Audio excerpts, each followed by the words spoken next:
Dans cette toute nouvelle vidéo, nous allons parler de la masturbation. Qu'est-ce que la masturbation peut apporter à l'homme? Ça peut endommager dans l'organisme de l'homme et comment on peut éviter la masturbation. La masturbation, d'abord, c'est le fait de stimuler volontairement ses propres organes génitaux dans le but de rechercher du plaisir sexuel sans être en contact avec un conjoint ou une conjointe. Pour ceux qui ne me connaissent pas encore, moi, on m'appelle Athanas Bossa. Je suis créateur de contenu. Je vous demande avec beaucoup d'amour de vous abonner à ma chaîne YouTube pour ne plus rater aucune de nos prochaines vidéos. La masturbation est un acte de recherche de plaisir sexuel. Lorsqu'on se donne davantage à la masturbation, elle finit par prendre contrôle de toute notre vie. Le cerveau s'habitue et on devient indépendant. On n'arrive plus à se contrôler. Ça prend tout notre quotidien et ça devient en quelque sorte quelque chose qu'on pratique fréquemment. Lorsqu'on a une excitation, l'envie de pratiquer la masturbation devient automatique. Et quand le plaisir devient automatique et on se donne complètement à la masturbation, on sent la fatigue, les blessures, les irritations au niveau des organes génitaux. La difficulté de concentration. Lorsque vous faites quelque chose, vous n'avez plus l'idée en place pour pouvoir penser correctement ou copieusement à ce que vous faites. Dans votre domaine, vous devenez moins performant. Ça crée beaucoup de problèmes dans les relations. Par exemple, lorsque vous êtes en relation avec quelqu'un et que la masturbation prend le dessus, vous n'aurez plus à désirer votre conjoint ou votre conjointe. C'est ça qui est la base de la rupture de plusieurs relations aujourd'hui. Et lorsque ça arrive comme ça, on se demande si c'est pas par rapport à nous-mêmes que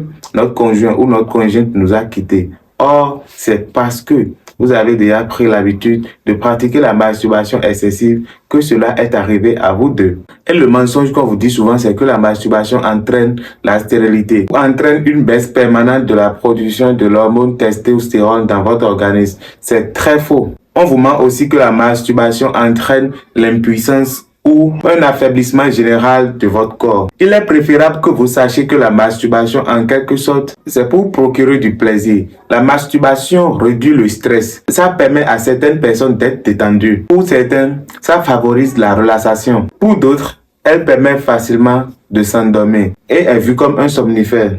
Et ce qui enjaille beaucoup de personnes, la masturbation réduit beaucoup de risques de grossesse. Avec la masturbation, on ne pense pas qu'on est enceinte ou bien qu'on est enceinte. Lorsque vous pratiquez la masturbation, il n'y a pas cette fille ou cet homme qui va vous parler de grossesse et ça va vous faire peur. Ce qui explique clairement que pratiquer la masturbation de façon modérée permet que vous connaissiez votre corps. Et le plus important, c'est qu'elle reste un choix personnel. Vous pouvez décider de pratiquer la masturbation ou de ne pas la pratiquer. La masturbation n'a jamais été un péché chez Dieu. La plupart des personnes vous disent que la masturbation est un péché, mais hélas, il n'est écrit nulle part que la masturbation est un péché ou constitue un péché. Lorsque vous lisez la Bible, il n'est marqué nulle part que la masturbation est un péché. Lorsque vous lisez également le Coran, il n'est marqué nulle part que la masturbation est un péché. En général, la masturbation n'a jamais été un péché. La plupart des hommes de Dieu ou des prophètes, des prêtres disent que la masturbation est un péché parce que eux, ils sont d'abord désignés pour gérer les affaires de couple.